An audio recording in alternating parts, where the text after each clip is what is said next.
pemirsa, sahabat saya yang akan bercerita dari hati ke hati kali ini adalah seorang konten creator muda yang konten parodinya banyak menarik perhatian puluhan juta pengguna media sosial. Sebelum menjadi konten creator, ia juga menjalani beberapa pekerjaan serabutan lainnya. Semua pekerjaan yang dilakukannya tak lepas dari tujuannya untuk menaikkan derajat orang tuanya. Dan kini segala usahanya sudah mulai membuahkan hasil. Bahkan ia bisa membelikan rumah untuk orang tua tercinta. Mari kita sambut Muhammad Alif dan sang ibu Siti Wakia.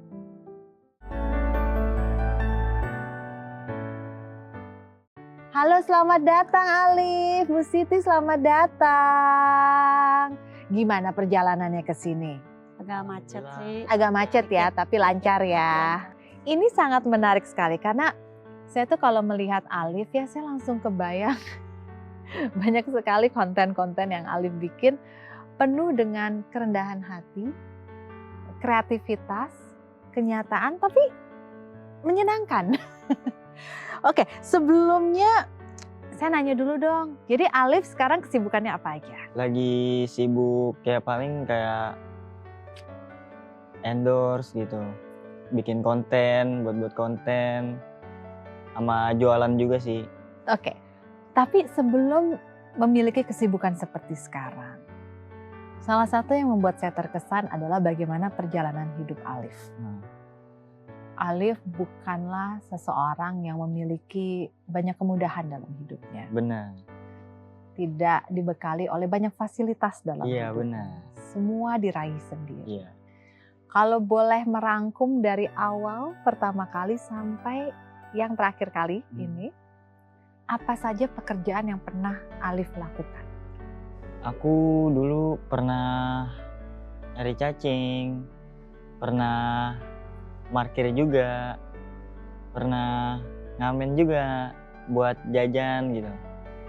Itu dari umur berapa sih, Liv?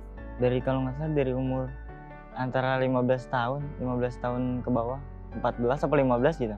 Dari situ kamu bilang salah satu yang kamu lakukan adalah menjadi tukang parkir. Iya. Itu bagaimana ceritanya bisa seperti itu? Umur berapa pertama kali? Umur itu 15. Pas ada kesempatan jadi tukang parkir juga? Iya, itu pas hari Jumat aku sekalian parkir habis sholat Jumat. Bisa kepikiran tuh gimana sih? Ya namanya ini kan lumayan maksudnya duitnya kan. Buat jajan gitu, tanpa harus minta sama orang tua gitu. Oke, Ibu Siti udah tahu belum cerita-cerita ini? Belum, itu dia parkir tanpa sepengetahuan saya. Pertama kali tahu tuh Dari teman-temannya. waktu Ibu dengar dari teman-temannya Alif tuh suka parkirin orang. Apa yang Ibu pikirkan? Ya sebenarnya sih pengen ngelarang gitu, cuman gimana ya? Alif susah, pengen ngelarang gitu. Susah itu karena emang anaknya bandel, susah dibilangin atau apa? Ya nggak bandel-bandel juga sih, cuman gimana sayanya mau ngelarang, Alifnya nih mau parkir kehendak dia sendiri gitu. Nggak tahu. Bu Siti, boleh tahu nggak sehari-harinya Ibu sama papanya Alif kerjanya apa sih? Saya cuci kosok dari rumah ke rumah, di kos-kosan. Kalau papanya Alif? Serabutan, bangunan. Beli Ya, bangunan, bapak. bangunan. Iya. Kalau lagi ada ya ada kerja, kalau enggak ya nganggur gitu. Kan nggak tetap kerja gitu. Kadang ada proyek, Ya, kadang enggak ya. Alif, apakah itu alasannya sampai akhirnya kamu di usia yang sangat muda tergerak untuk ayo cari tambahan sendiri, cari uang jajan sendiri, nggak usah minta lagi, usahakan untuk tidak selalu minta sama orang tua. Iya. Iya. Ya makanya aku coba berusaha sendiri gitu.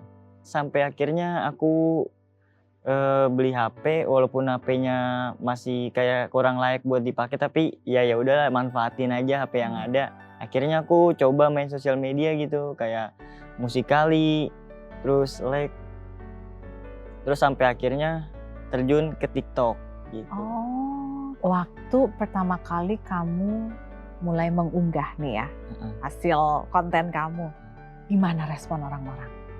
Respon orang-orang itu pertamanya belum viral, kayak Belum dapet sekedar apa-apa. gabut aja yang nonton 10, 100. Kapan kamu baru merasakan, wah ternyata aku sukses ya, konten aku dilihat orang? Itu pertama kali di komen-komen dulu, dihujat dulu kayak jamet, apaan sih jamet gitu, alay, kata-katain lah, hujat lah, dihujat-hujat aku gitu. Oke, awalnya ngalamin itu dulu. Iya. Sampai akhirnya ada yang komen mirip artis katanya, Raffi Ahmad katanya kan. Dari situ aku coba, aku bales tuh, cuman aku bales komentarnya emang iya mirip. Gak taunya pas besok paginya rame tapi dengan keadaan dihujat dan videonya di take down. Oh, Terus abis itu ada lagi yang nanya, ngomen lagi, dibales lagi, videonya di take down lagi gitu. oke. Bagaimana rasanya saat kamu harus menjawab komentar-komentar yang ternyata negatif ke kamu kan? Kan komentarnya kan kayaknya Iya. buruk gitu. Hmm. Apa rasanya? Awalnya sih kayak down, sedih, kenapa ya kayak gini ya. Cuman kalau aku pikir-pikir lanjut terus aja lah daripada ngedengerin orang kan. Maksudnya melihat orang, lihat cacian orang, hujatan orang, mending tutup aja deh, maju terus kayak gitu sih. Walaupun sakit sih. Boleh tahu kamu sekolah udah selesai? Sekolah aku udah selesai, sekolah SD udah dapet ijazah, SMP udah tapi paket SMP. Udah dapet ijazah, cuman lagi nunggu ijazah ini SMK. Oh, Nanti kalau ijazah SMK-nya udah keluar, aku mau lanjut ini buat kuliah. luar biasa sekali. Menjadi seseorang yang bisa dikatakan membangun karirnya sendiri, membangun hidupnya sendiri, hingga menjadi titik seperti kamu sekarang. Pernah terbayang nggak sebelumnya hidup kamu akan seperti ini? Sebelumnya sama sekali nggak tahu menau, nggak terbayang sama sekali bisa kayak gini. Dan ini juga berkat doa orang tua aku juga kayaknya. Kan doa orang tua itu 99%. Benar sekali. Ibu, semua yang sudah Alif lakukan sampai ke detik ini. Diawali tadi ibu bilang, ya pikirnya Alif cuman keluar buat main-main aja sama teman-temannya. Teman-temannya malah datang bilang, itu tuh Alif malah parkirin mobil orang kayak gitu. Terus mau mengumpulkan uang sendiri sampai membeli handphone sendiri. Lalu dari situ mengalami tahap-tahap hidup, menerima hujatan orang, tapi terus maju sampai akhirnya apa saja yang sudah Alif berikan untuk keluarga yang ibu tahu? Banyak sih, adik-adiknya dibeliin HP, sepeda motor. Tadinya nggak punya sepeda motor, alhamdulillah sekarang Dari Alif. Aku beliin juga emas sama buat mama. Terus yang mau pengen lah kayak mesin cuci, terus kulkas, kayak pengen dong kulkas, mama dari dulu pengen kulkas, aku beliin kulkas, aku kasih, ya udah beli kulkas yang 2 pintu gitu. Pada saat banyak anak-anak, saya bisa katakan itu banyak anak-anak saat sudah memegang atau memiliki uangnya sendiri, biasanya mereka lebih mendahulukan kesenangan sendiri. Tapi Alif berbeda. Kok bisa berbeda sih, Lif? Kenapa yang kamu utamakan adalah apa yang saya hasilkan ya untuk keluarga, untuk mama, untuk adik-adik, untuk papa. Apa yang ada di pikiran kamu? Ya karena kalau aku seneng, mama dan adik-adik juga harus seneng. Mikirnya sih kayak masa senang-senang sendiri, masa keluarga nggak ada aja, kayak masa mama di rumah gitu nggak ikut seneng, harusnya kan mama sama adik-adik juga ikut seneng gitu, masa kayak sendiri senang sendiri gitu. Ibu, bagaimana rasanya seneng sih, memiliki anak seperti Alif? seneng, sangat membantu. Adanya tadinya nggak punya HP, alhamdulillah jadi bisa pegang HP. Apalagi zaman sekarang kan belajar mesti pakai HP kan. Ya alhamdulillah kebeli. Mamanya nggak mampu beliin sepeda, Alif yang beliin. sangat membantu. Biaya sekolah adik-adik juga kabarnya dibantu oleh Alif. Alhamdulillah kalau ada pembayaran apaan nih, Alif yang bayar. Kadang saya sedih gitu. Kenapa? Apa yang membuat ibu sedih? Soalnya kan ibunya nggak mampu gitu kan. Kemana-mana jalan kaki. Sekarang alhamdulillah ngantar sekolah pakai motor. Alif yang beliin.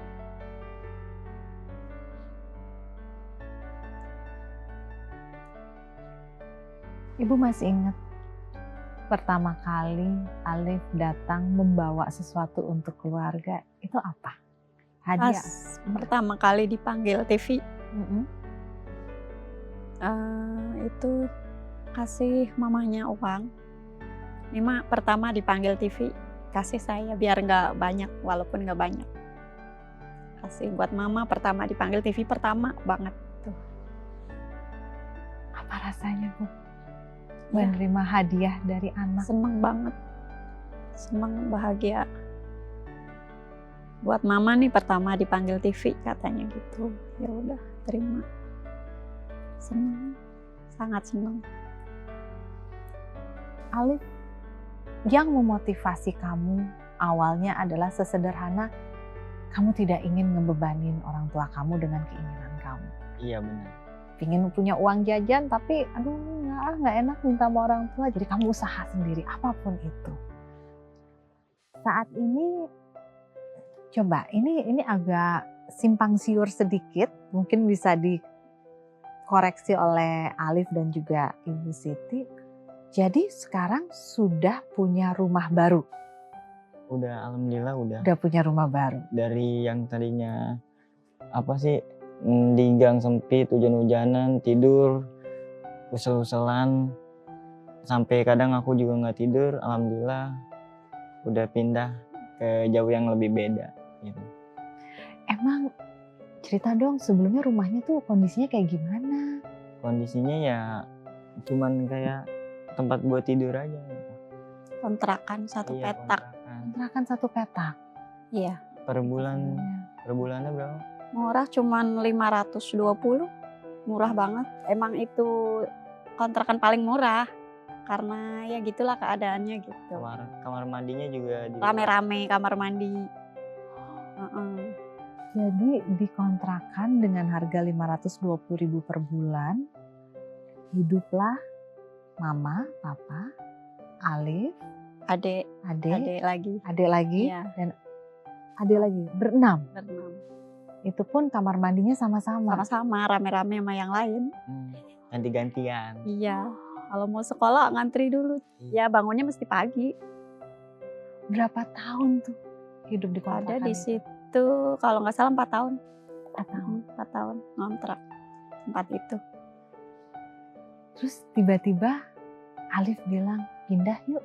Masih inget gak waktu ngomong ke Mama beli rumah tuh gimana? Mama, pindah Mama gitu. Pindah ke tempat yang agak gedean gitu. Emang ada uangnya, ada. Ya udah kalau kamu mau bayar gitu kan. Ya udah akhirnya Alif buktiin dia yang bayar. Kalau dulu keadaannya seperti itu. Satu rumah peta beramai-ramai. Sekarang seperti apa? Sekarang ya udah punya kamar sendiri. Kayak Mama sama kamar Papa.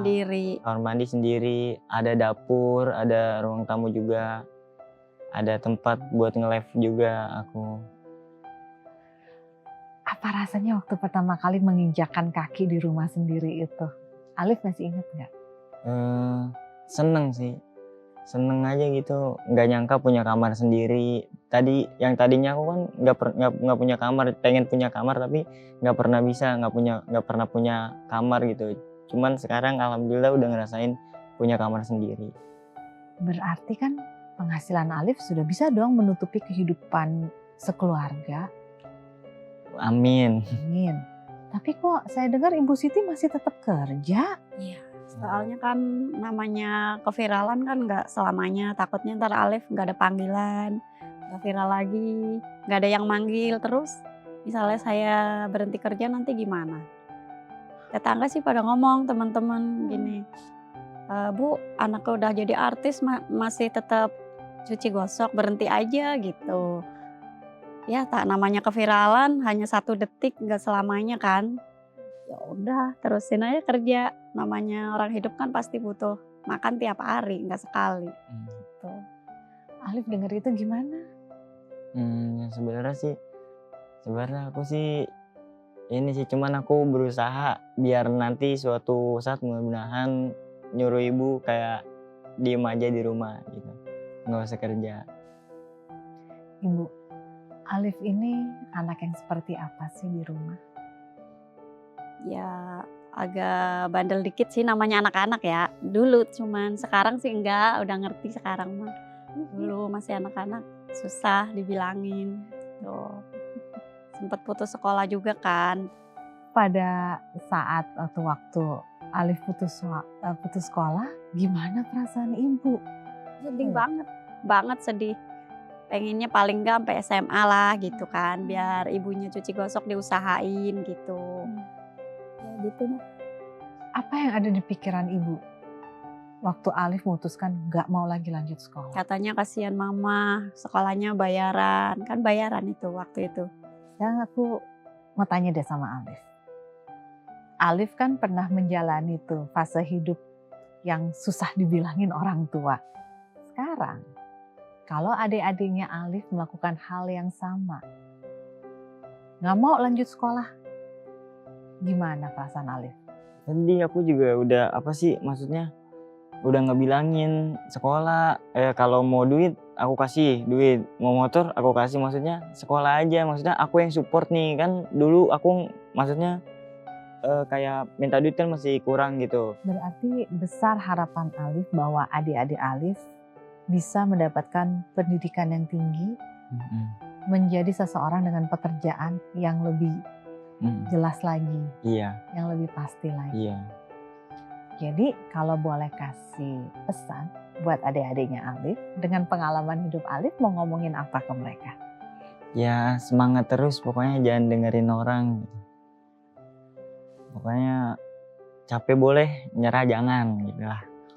Kamu boleh capek, tapi jangan sampai nyerah gitu. Oke. Karena nanti kalau udah dewasa pasti ngerasain kerasa dunia kayak gimana. Salah satu kekecewaan yang dialami oleh Ibu Siti adalah pada saat Alif memutuskan tidak mau melanjutkan sekolah. Karena ketidakcocokan di sekolah tersebut. Sehingga itu menjadi satu bentuk ketakutan dan kecemasan terhadap masa depan Alif, tapi ya tidak bisa diapa-apain Alifnya. Kalau boleh meminta maaf untuk segala hal yang pernah terjadi dalam hidup Alif kepada Ibu Siti, kepada Mama, Alif pengen minta maaf apa? Aku mau minta maaf sama Mama kalau udah pernah nyusahin Mama. Nyusahinnya gimana? Ya nyusahin gitu. Kayak minta duit mulu gitu. Meskipun jarang-jarang kan nyari duit sendiri gitu. Aku minta maaf itu juga sih. Karena maksudnya kayak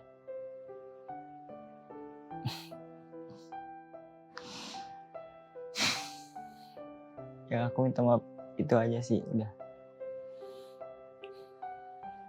Menurut Alif, kenakalan apa yang paling kamu sesali dan kalau bisa diulang aku nggak pengen sampai hal itu terjadi? Itu sih putus sekolah. Putus sekolah udah sih itu aja. Itu kan yang membuat ibu kecewa. Aku nggak lanjut sekolah. Dan kamu nggak mau itu terjadi untuk adik-adik kamu. Iya. Apa yang ibu ingin terima kasih kepada Alif? Ya terima kasih udah bisa nyenengin adik-adik, bisa nyenengin mama bapaknya gitu. Karena bapaknya nggak bisa nyenengin anak-anaknya, Alif yang bisa nyenengin gitu. Adik-adiknya butuh apa aja dikasih. Ibu Siti dan Alif, ini silakan diambil. Ada kertas di sini, dipilih. Oke, jangan dibuka dulu, nanti dipegang dulu saja. Ya, Alif juga. Dicari, sama kertasnya juga gede, warna hijau. Yes, oke. Dipegang dulu. Di dalam kertas itu ada kalimat yang belum lengkap. Nah, siapa yang memegang kertasnya, dia harus melengkapi kalimat tersebut untuk orang yang berada di sebelahnya. Mau diintip nggak bisa, Liv, tetap aja nggak tembus. Oke, daripada Alif mencoba-coba untuk mengintip nggak bisa-bisa, kayaknya Alif duluan saja deh yang buka dan lengkapi kalimat itu untuk Mama. Maaf jika selama ini aku banyak salah sama Mama. Maaf ya, Ma. Iya, Mama. Semoga dimaafin sama Mama.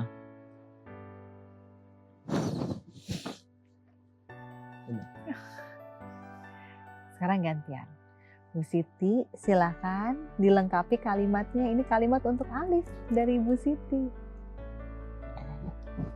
Tanpa Alif mungkin hidup Mama nggak seperti ini, nggak sekarang ini. Disenengin sama Alif. Nah, itu aja. Dan pemirsa, semoga apa yang Alif hadirkan bersama dengan Ibu Siti dapat menjadi inspirasi bagi Anda juga.